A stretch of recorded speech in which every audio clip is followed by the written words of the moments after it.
Pemirsa, Kementerian Agama berencana menyiapkan materi khotbah sholat Jumat. Sebagian pihak setuju dengan rencana ini karena akan memperkaya materi, namun beberapa pihak lainnya menentang rencana ini.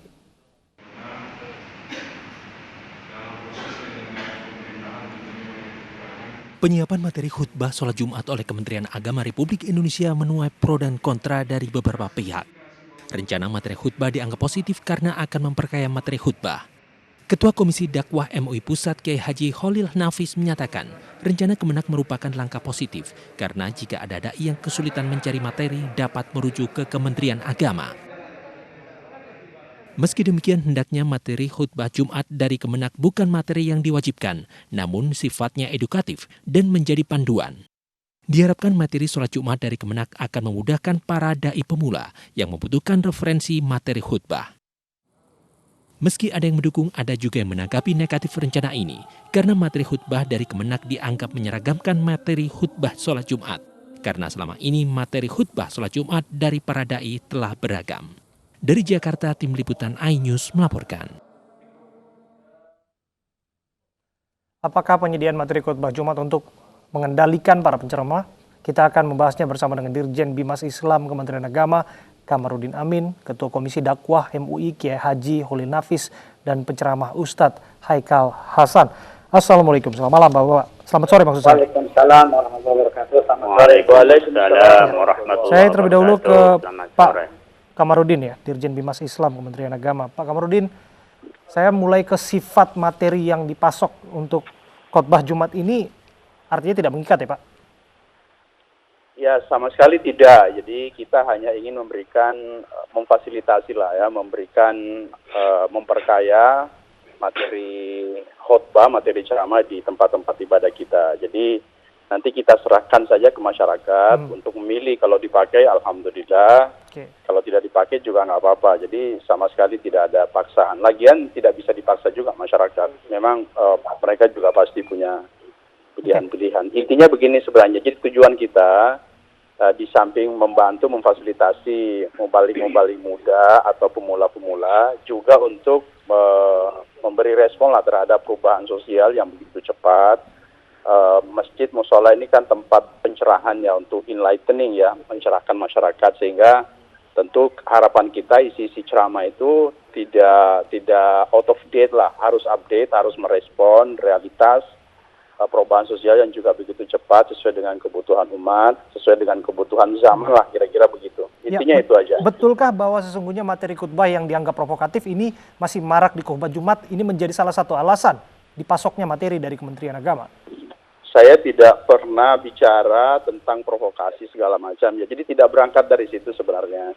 Berangkat dari kebutuhan real di lapangan. Kalau kita ke daerah-daerah di beberapa tempat itu, khotbah yang dibaca itu bisa 10 tahun yang lalu, 20 tahun yang lalu.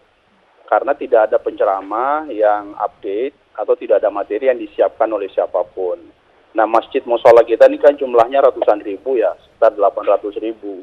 Jadi tidak mudah memang menyiapkan penceramah-penceramah yang memiliki literasi keagamaan yang memadai. Sehingga kita menyiapkan, nanti bisa digunakan jika dianggap itu baik atau bisa membantu ya alhamdulillah gitu. Nah, nanti kita akan menyebarkannya secara luas ya, mungkin kita sebarkan secara digital. Kita misalnya upload di website Kementerian Agama, nanti di-download oleh Kementerian Agama di Kanwil, kabupaten kota, para penyuluh, penghulu, atau masyarakat yang ingin memakai menggunakannya silakan gitu. Baik, dan itu bukan saya sebagai dirjen atau siapapun di Kementerian Agama, bukan kita yang menulis, kita mengundang para ulama juga. Para akademisi, kampus, tokoh-tokoh masyarakat, dan seterusnya. Baik, saya ingin ke Ustadz Haikal. Ustadz, kita sudah dengarkan tadi penjelasan dari Kementerian Agama bahwa materi ini sifatnya tidak mengikat. Tanggapan Anda bagaimana sebagai salah seorang juga penceramah?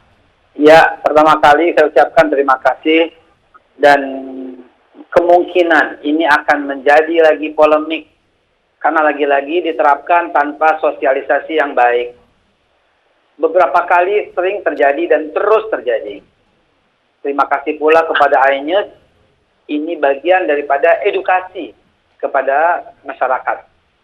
Namun lagi-lagi dasarnya sebagaimana yang dijelaskan barusan oleh Pak Dr. Kamarudin, itu baik-baik saja. Oke. Tapi Ya, kita jika lihat, semuanya baik-baik saja, polemiknya di mana, Pak Haikal? ya kita lihat saja ke depan besok. Mau apa lagi gitu loh? Dasarnya apa? Apakah kecurigaan? Apakah minta diseragamkan? Jadi memang selalu dikemas dengan bahasa yang baik. Maaf, ini bukan unsur curiga atau suuzon. Tapi kenapa baru terbit sekarang? Dan selama ini apakah ada hambatan? Nggak ada hambatan tuh, lancar-lancar saja. Khotbah Jumat supaya dibuat diperkaya, kalaulah semua menuju kepada yang disiapkan Kemenak, ini bukan memperkaya, justru membuat seragam. Selama ini baik-baik saja, selama ini normal-normal saja. Ya, apa ekses apabila ada di balik ini semua? apa eksesnya apabila khutbah Jumat itu diseragamkan? Pak Haikal bisa dijelaskan sebagai penceramah, Anda Justru juga pasti mempersempit. menilai ini Justru penting. mempersempit dong kalau semua seragam. Semua soal dikekang, soal dicurigai. Untuk hal sertifikasi saya setuju. Untuk hal yang lain banyak saya setuju dengan Kemenak dan khususnya MUI saya selalu setuju. Tapi untuk kali ini janganlah dilakukan. Pasti terjadi polemik di bawah. Ini Oke. sifatnya nggak mengikat. Maaf, sekali lagi maaf. Ini klise. Coba lihat nanti akhirnya di belakang. Saya Oke. sudah merasakan kok. Oke, Pak Haikal, kita minta tanggapan dari Pak Komarudin. Pak Komarudin, tanggapan Anda? Ya, jadi ini baru sosialisasi, Bang Haikal. Jadi sekarang belum dilakukan. Kita baru sosialisasi. Kita juga belum, tema-temanya belum ditentukan, siapa penulisnya juga belum. Kita masih sedang melakukan sosialisasi. Nanti kita seleksi, kita mengundang para tokoh, para akademisi, para ulama. Bang Haikal bisa juga nanti misalnya memasukkan ceramahnya dibaca secara nasional kalau misalnya ini dibaca oleh masyarakat. Soal tuduhan menyeragamkan khutbah Jumat itu, bagaimana Anda menjawabnya, Pak Komarudin? Ya, masa mau diseragam? Memang kan tidak diwajibkan. Jadi kita siapkan saja. Kalau mau dibaca silakan. Mohon maaf Kalau sekali tidak, lagi juga Pak. nggak apa-apa. Mohon maaf sekali Pak. Mohon maaf sekali. Mas Abraham juga saya potong sedikit. Mumpung masih teringat. Soalnya nanti ada masjid yang ikut dengan materi Kementerian Agama. Ada juga masjid yang tidak ikut dengan materi Kementerian Agama. Akhirnya apa? Ini masjid plat merah. Ini masjid Aduh. yang free. Nah, Baik. begitu Anda jadinya. terlalu khawatir. Nggak usah terlalu khawatir lah. Ya, Baik. jadi kalau mau pakai silakan, enggak juga nggak apa-apa. Jadi tidak ada Nah, sama sekali. Ini tercatat di sosial media, Menceragam ini tercatat di digital. Nanti kita akan buktikan di Oke. lapangan. Bagaimana Iya, perspektif betul. Majelis Ulama Indonesia, Pak Khalil? Ya, kalau saya mendukung terhadap langkahnya Kementerian Agama, Pak Dirjen Kamarudin, bahwa menyiapkan materi-materi khutbah. Kami pun di MUI juga menyiapkan materi-materi khutbah yang menurut kami perlu diberikan kepada masyarakat. Umpamanya ketika kita harus mengarus utamakan Islam wasati. Lalu juga memberikan hal-hal yang perlu diupdate seperti halnya ketika kemarin saat pandemi COVID-19 kami membuat khutbah untuk bagaimana kita khutbah pada saat pandemi, bahkan Idul Fitri dan Idul Adha kami juga menyiapkan teks khutbah untuk Id, dan yang nulis tidak hanya satu orang, ya termasuk saya penulis, teman-teman juga di MUI juga menulis, ada 7 khutbah ya, dan sangat membantu. Seperti contoh kami berikan kepada sebagian lembaga keagamaan atau kepada lembaga negara yang dia menjadi khotib depan keluarganya. Dia bilang, Pak Khalil, alhamdulillah saya baca khutbahnya Pak Khalil. Ada juga mengatakan saya baca khutbah teman yang lain gitu. Jadi kalau kita ya mempercayai menurut saya kepada Kementerian Agama dan Pak Kamarudin, saya berpikir positif dan saya mendukung.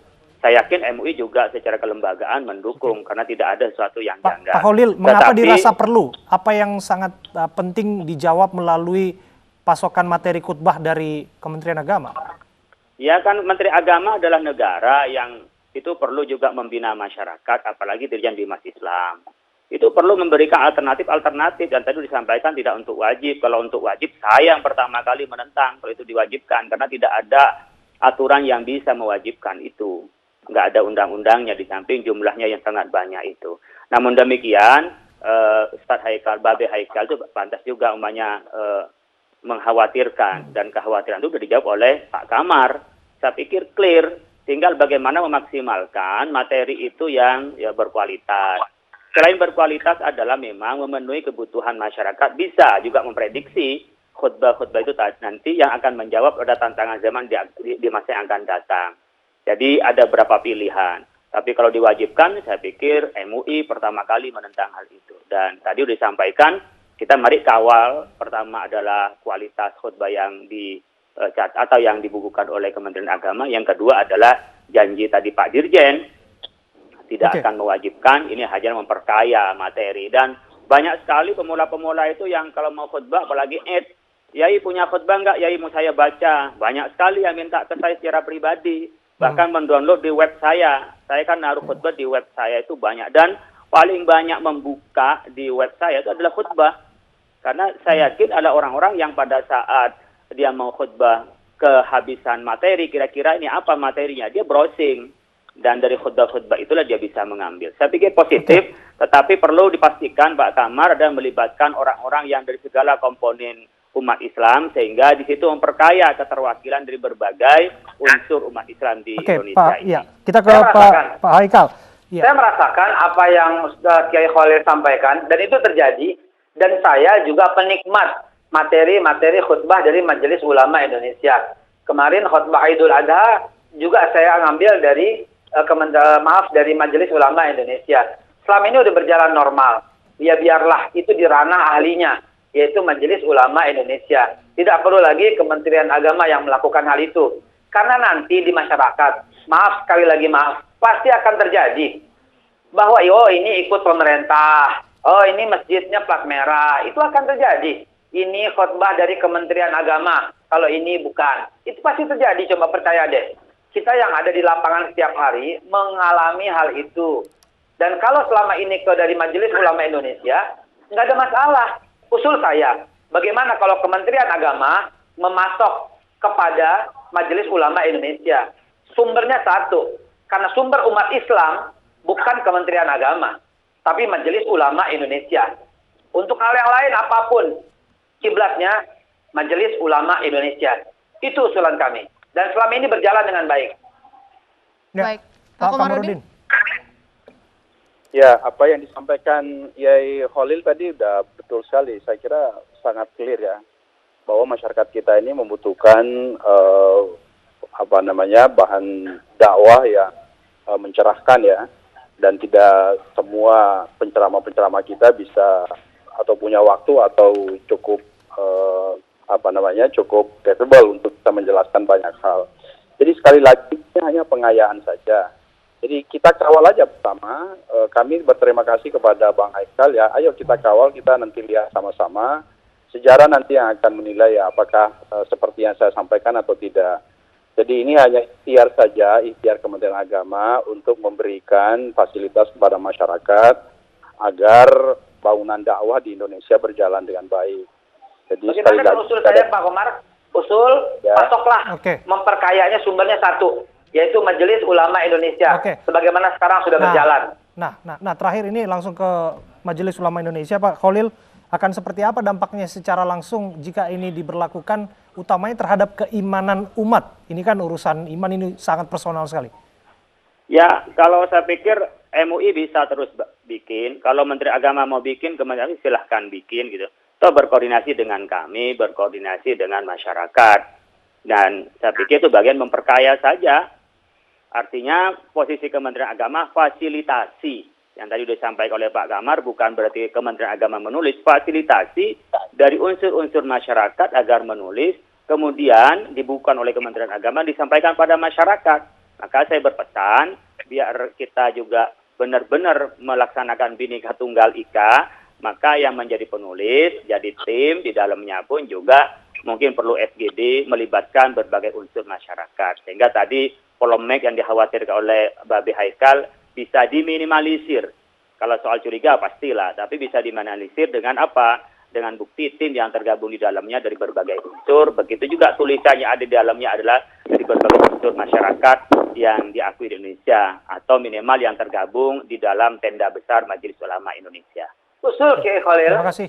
Ya, terima kasih. Adalah Majelis Ulama Indonesia. Kalau kementerian mau masoklah ke Majelis Ulama sehingga satu suara. Majelis Ulama Indonesia sebagai sumber dari segala sumber hukum yang ada masukan didengar di oleh sana. umat Islam. Barangkali narasi ini juga nanti akan bisa dibahas lebih lanjut. Sayang sekali waktu kita sudah habis. Terima kasih Ustadz Haikal Hasan. Terima kasih juga Kiai Haji Holil Nafis dan juga Pak Kamarudin Amin, Dirjen Bimas Islam Kementerian Agama sudah berbincang bersama kami.